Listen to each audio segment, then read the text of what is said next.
नमस्कार। 4 PM news network में आपका हार्दिक स्वागत है।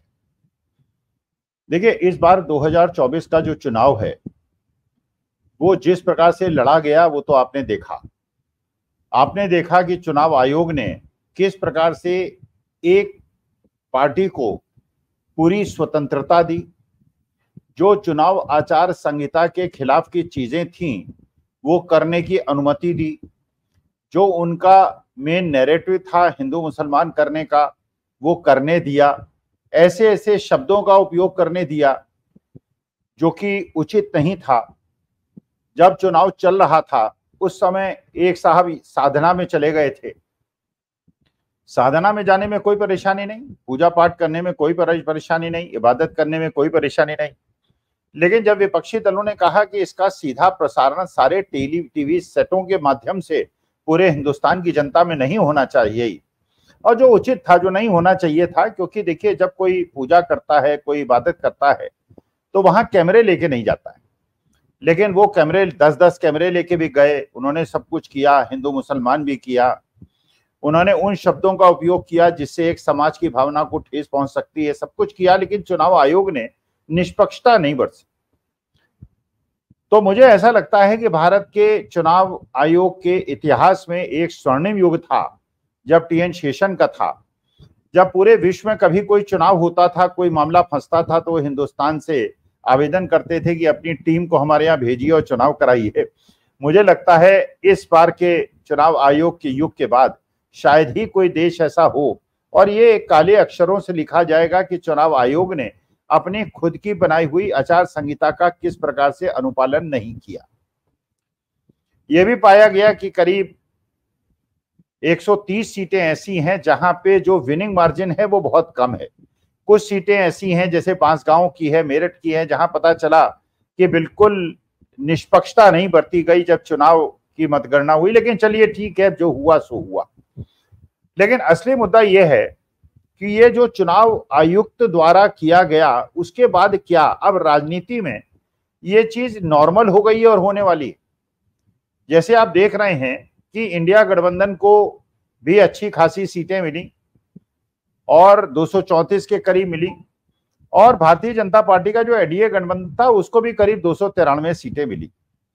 लेकिन ये 293 सीटें ऐसी मिली कि बिना चंद्रबाबू नायडू के और नीतीश कुमार के सरकार बनाना मोदी जी के लिए असंभव था। तो पहले जब वो कहा करते थे कि ये मोदी की सरकार है, कभी नहीं कहा उन्होंने ये बीजेपी की सरकार है, लेकिन अब उनको मजबूरी वश ये कहना पड़ रहा है ये एनडीए की सरकार है। उनके एनडीए के जो साथी हैं जिनका उन्होंने कभी मान सम्मान नहीं किया, आज के तारीख में वो उनका नाम लिए बिना उनका काम नहीं चलता, क्योंकि उनके बिना उनकी सरकार नहीं बनती। चंद्रबाबू नायडू साहब ने भी मोदी जी के लिए बहुत अच्छे शब्द कहे, नीतीश कुमार जी ने भी बहुत अच्छे शब्द कहे, मोदी जी ने भी इन लोगों के लिए बहुत अच्छे शब्द कहे। लेकिन असली मुद्दा यह है कि ये जो चीजें सामान्य राजनीतिज्ञ कर रहे हैं और कह रहे हैं, वास्तविकता में इनके दिमाग में क्या है और क्या हो रहा है, क्या होने वाला है। जैसे एक खबर आई कि आंध्र प्रदेश में चंद्रबाबू नायडू की टीडीपी और वाईएसआर कांग्रेस के बीच में सीधा युद्ध था, मतलब राजनीतिक लड़ाई थी। कांग्रेस वहां बड़ी छोटी फोर्स थी। पिछली बार के चुनावों में वाईएसआर कांग्रेस बहुत मजबूत दल की तरह उभरी थी और तेलुगु देशम पार्टी का एक तरह से सफाया हो गया। लेकिन जब बताया गया कि केंद्र सरकार द्वारा वाईएसआर कांग्रेस के जो चीफ मिनिस्टर थे उन पे दबाव डाला गया कि वो चंद्रबाबू नायडू को जेल भेजें। चंद्रबाबू नायडू को जेल भेजने की वजह से तेलुगु देशम पार्टी को सहानुभूति मिली, और चंद्रबाबू नायडू के बेटे ने आंध्र प्रदेश के अंदर पूरे प्रदेश में यात्रा की। जिस प्रकार से पिछले चुनाव के पहले वाईएसआर कांग्रेस के अध्यक्ष ने यात्रा की थी, तो यात्रा की, जनता से मिले, और जनता से मिलने के कारण पिछली बार वाईएसआर कांग्रेस को वो फायदा मिला था, इस बार वो तेलुगु देशम पार्टी को मिला, क्योंकि जो चंद्रबाबू नायडू हैं इनके बेटे ने पूरे प्रदेश की यात्रा की। खैर, अब मुद्दा यह है कि वहां पे जो भी चुनाव जीते हैं, चाहे तेलुगु देशम पार्टी के लोग चुनाव जीते हैं, वो वाईएसआर कांग्रेस के लोगों को हरा के जीते हैं। वाईएसआर कांग्रेस के जो लोग जीते हैं वो तेलुगु देशम पार्टी को हरा के जीते हैं। भारतीय जनता पार्टी तेलुगु देशम पार्टी को एक मुख्य सहयोगी रूप में पेश कर रही। मान रही है कि नहीं मान रही है मुझे नहीं पता, लेकिन ये खबर मिल रही है कि वाईएसआर कांग्रेस के जो लोग जीते हैं आंध्र प्रदेश के, उन्हें भारतीय जनता पार्टी में विलीन करने के लिए, निगलने के लिए तैयार है। अब आप सोचिए, जो हम लोग अपेक्षा करते हैं, चंद्रबाबू नायडू बहुत बुद्धिमान राजनीतिज्ञ हैं और उन्होंने जो गठबंधन की सरकार है उनको बड़ी नजदीक से देखा है और उसके गुणवत्ता को वो बहुत अच्छी तरह से जानते हैं। अगर उनको ये बात पता चलती है कि उनके मुख्य प्रतिद्वंदी, जिनके खिलाफ उनके उम्मीदवार या तो जीते हैं या हारे हैं, अगर भारतीय जनता पार्टी उनको अपने अंदर लेने के लिए तैयार है, इसका मतलब यह है कि भारतीय जनता पार्टी की मंशा बिल्कुल साफ नहीं है। वो अभी तो कह रही है एनडीए की सरकार, अभी तो वो चंद्रबाबू नायडू और नीतीश कुमार की बड़ाई कर रही है, लेकिन जब इस प्रकार की चीजों को वो संपन्न करा लेगी कि वाईएसआर कांग्रेस के लोगों को अपने अंदर विलीन कर लेगी, हो सकता है कि चंद्रबाबू नायडू और नीतीश कुमार के सांसदों पे ईडी सीबीआई की रेड करा के उनको भी भारतीय जनता पार्टी में विलीन कर लेगी, तो उसके बाद उनको चंद्रबाबू नायडू और नीतीश कुमार की आवश्यकता नहीं रहेगी। इसीलिए संभवतः चंद्रबाबू नायडू ये कोशिश कर रहे हैं कि नई लोकसभा में जो सभापति हो वो चंद्रबाबू नायडू का हो, जिससे कि, क्योंकि सभापति का बहुत महत्वपूर्ण रोल होता है इस प्रकार के निर्णयों में, और भारतीय जनता पार्टी बिल्कुल तेलुगु देशम पार्टी को बाईपास न कर सके, उसे कोने में न खड़ा कर सके। और सभापति महोदय का, जैसे पहले भी जो गठबंधन सरकार बनी थी जिसमें चंद्रबाबू नायडू एक गठबंधन के पार्टनर थे, उन्होंने अपना स्पीकर रखा था।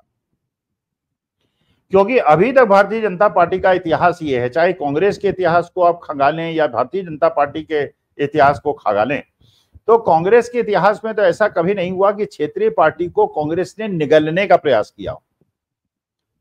लेकिन भारतीय जनता पार्टी के साथ हमेशा यह हुआ है कि जिस भी क्षेत्रीय पार्टी के साथ उसने गठबंधन किया है और जिसके कंधे पे बैठ के उस क्षेत्र के अंदर वो घुसा है, उसी पार्टी को उसने लील लिया है।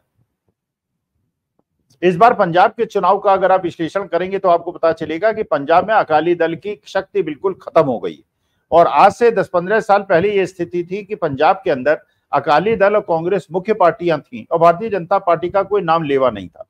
लेकिन अकाली दल से गठबंधन किया, अकाली दल करीब करीब खत्म हो गया, और आज भारतीय जनता पार्टी भी वहां कुछ बहुत ज्यादा नहीं है, लेकिन उन्होंने अपने क्षत्रिय दल को तो निगल लिया। हरियाणा के अंदर अगर आप देखेंगे तो हरियाणा के अंदर चौधरी देवीलाल की पार्टी एक बहुत बड़ी पार्टी थी, इंडियन नेशनल लोकदल।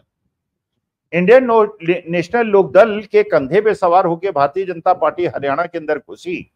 पहले इंडियन नेशनल लोकदल को ज्यादा सीटें मिली, भारतीय जनता पार्टी को कम मिली। फिर उन्होंने इंडियन नेशनल लोकदल को तोड़ा दो भागों में, उसमें एक जजपा बनी और एक आईएनएलडी बनी। जजपा को काफी सीटें मिली, आईएनएलडी को केवल एक सीट मिली। जजपा के साथ गठबंधन बना के पिछली बार विधानसभा के अंदर भारतीय जनता पार्टी की सरकार बनी। इसका मतलब वो इंडियन नेशनल लोकदल को करीब करीब ले चुके थे। इस बार के चुनाव रिजल्ट से पता चला कि इंडियन नेशनल लोकदल और जजपा दोनों खत्म हो गए। अब आज के तारडी में वहां जो बड़ी पार्टी है वो कांग्रेस रह गई है और भारतीय जनता पार्टी रह गई है, और क्षेत्रीय दल को भारतीय जनता पार्टी ने खत्म कर दिया, जिसके कंधे पे चढ़ के वो हरियाणा के अंदर आई थी। इसी प्रकार से इन्होंने महाराष्ट्र के अंदर किया। महाराष्ट्र के अंदर शिवसेना एक बहुत बड़ी पार्टी थी। आज से 15-20 साल पहले महाराष्ट्र शिवसेना के ही दम पे चलता था, बाला साहब ठाकरे के दम पे चलता था। भारतीय जनता पार्टी को वहां प्रवेश नहीं मिल पा रहा था। भारतीय जनता पार्टी ने शिवसेना के साथ गठबंधन किया। बाला साहब ठाकरे की जो ख्याति थी, उनकी जो एक्सेप्टेबिलिटी थी, उसका उपयोग किया और भारतीय जनता पार्टी ने महाराष्ट्र के अंदर अपनी जड़ें जमानी शुरू की। उसके बाद जब वो एक समय ऐसा आ गया कि शिवसेना थोड़ी कमजोर हो गई और भारतीय जनता पार्टी मजबूत हो गई, उन्होंने धीरे धीरे शिवसेना के जो काडर था और जो उनकी क्षेत्रीय पकड़ थी उसको लीलना शुरू किया, और एक समय ऐसा आया कि उन्होंने शिवसेना को तोड़ दिया। उद्धव ठाकरे एक तरफ रह गए और एकनाथ शिंदे को अपने साथ ले आए। शिवसेना को कमजोर करने की सोची उन्होंने थी, वो नहीं हुआ, जो कि इस बार के रिजल्ट से पता चल रहा है कि लोकसभा के अंदर उद्धव ठाकरे को बहुत ज्यादा जीत मिली। एकनाथ शिंदे को भी मिली लेकिन कम मिली, लेकिन उद्धव ठाकरे को बहुत ज्यादा जीत मिली। जबकि उनका चुनाव चिन्ह नया था, उनको फर्जी शिवसेना का तमगा दिया गया था, लेकिन शिवसेना को लीलने में भारतीय जनता पार्टी ने कोई कोर कसर नहीं छोड़ी। दूसरा जो क्षेत्रीय दल था एनसीपी, जो शरद पवार जिसके अभिभावक थे, उसको भी उन्होंने अपने अजीत पवार को तोड़कर उनके सारे केसेस को विड्रॉ करके उनको डिप्टी चीफ मिनिस्टर बना के एनसीपी को भी इतना कमजोर कर दिया कि इस बार अजीत पवार की पत्नी भी बारामती से चुनाव हार गई और इस बार महाराष्ट्र के अंदर अजीत पवार की पार्टी को केवल 1 सीट मिली, उसको भी करीब करीब खत्म कर दिया। बिहार के अंदर जनता दल यूनाइटेड एक बहुत बड़ी पार्टी थी, नीतीश कुमार चीफ मिनिस्टर जरूर बहुत दिनों से 20 साल से बन रहे हैं, लेकिन इस पिछले विधानसभा चुनाव में जिस प्रकार से जेडीयू को जो उनका सहयोगी था और इस समय जो केंद्र सरकार में उनका सहयोगी है, उसको किस प्रकार से लेने का प्रयास किया कि जहां जहां जनता दल यूनाइटेड के कैंडिडेट्स थे वहां वहां चिराग पासवान के कैंडिडेट्स को लड़वाया गया, जनता दल यूनाइटेड के वोट्स को काटा गया और जनता दल यूनाइटेड को कमजोर किया गया। और जहां पे भारतीय जनता पार्टी के कैंडिडेट थे वहां चिराग पासवान ने अपने कैंडिडेट नहीं खड़े किए, तो भारतीय जनता पार्टी तो एक बहुत बड़े दल की तरह बिहार में पनपी, लेकिन उन्होंने जनता दल यूनाइटेड को कमजोर कर दिया। लेकिन इस बार लोकसभा चुनाव में नीतीश कुमार ने चालाकी की, सीटें ली और जितना strike rate Bharatiya Janata party का रहा उससे बेहतर strike rate Janata Dal United का रहा। इसका मतलब यह है कि अगर तेलुगु देशम पार्टी को और नीतीश कुमार को यह बात समझ में नहीं आ रही, जो मुझे नहीं लगता नहीं समझ में आ रही होगी, बहुत चतुर राजनीतिज्ञ हैं, बड़े परिपक्व राजनीतिज्ञ हैं, उनको बात समझ में आ रही होगी इतिहास का अवलोकन करने के बाद कि भारतीय जनता पार्टी उनको छोड़ने वाली नहीं है। और जिसका एक छोटा सा संदेश आपको मिल गया है, अगर भारतीय जनता पार्टी वाईएसआर कांग्रेस के कैंडिडेट्स को अपनी तरफ मिलाने का प्रयास कर रही, ये भी पता चला है कि जो इंडिया अलायंस के बहुत सारे जीते हुए कैंडिडेट्स हैं 30-35, उनके खिलाफ ईडी की रेड की तैयारी हो गई है और उनको भी डरा धमका के जेल भेजने की धमकी देकर अपनी तरफ मिलाने का प्रयास होगा। तो इसका मतलब यह है कि जो चंद्रबाबू नायडू की एक बहुत बड़ी मांग है कि सभापति लोकसभा का उनकी पार्टी का हो और इसके अलावा अमित शाह देश के गृह मंत्री ना हो। ये जो मांग है इसके पीछे दम दिखाई पड़ता है और ये महसूस होता है कि अगर गृह मंत्री कोई ऐसा व्यक्ति होगा जो शिवराज सिंह चौहान जैसा होगा या जो नितिन गडकरी जैसा होगा, तो शायद ये संभावना की जा सकती है कि जो क्षेत्रीय दलों को निगलने का प्रयास भारतीय जनता पार्टी करती है उसमें कोई अवरोध पैदा होता है। लेकिन ये बहुत ज्यादा सशक्त रहने की, बहुत ज्यादा सचेत रहने की आवश्यकता है एनडीए गठबंधन के साथियों को भी कि उनकी पार्टियों को अगर एक बार आप गठबंधन में आ गए तो आपको खत्म करने का प्रयास हो सकता है। आपने देखा कि योगी आदित्यनाथ ने उत्तर प्रदेश के अंदर मीटिंग बुलाई है तो उसमें दोनों डिप्टी चीफ मिनिस्टर नहीं पहुंचे और दोनों डिप्टी चीफ मिनिस्टर ऐसे हैं जिनके क्षेत्र में भारतीय जनता पार्टी चुनाव हारी है, जबकि योगी आदित्यनाथ के क्षेत्र में भारतीय जनता पार्टी जीती है। अब ये क्या खिचड़ी उत्तर प्रदेश में पड़ रही है, क्योंकि अमित शाह और योगी जी के बीच में जो खींचतान है उसके बारे में सारे लोगों को पता है।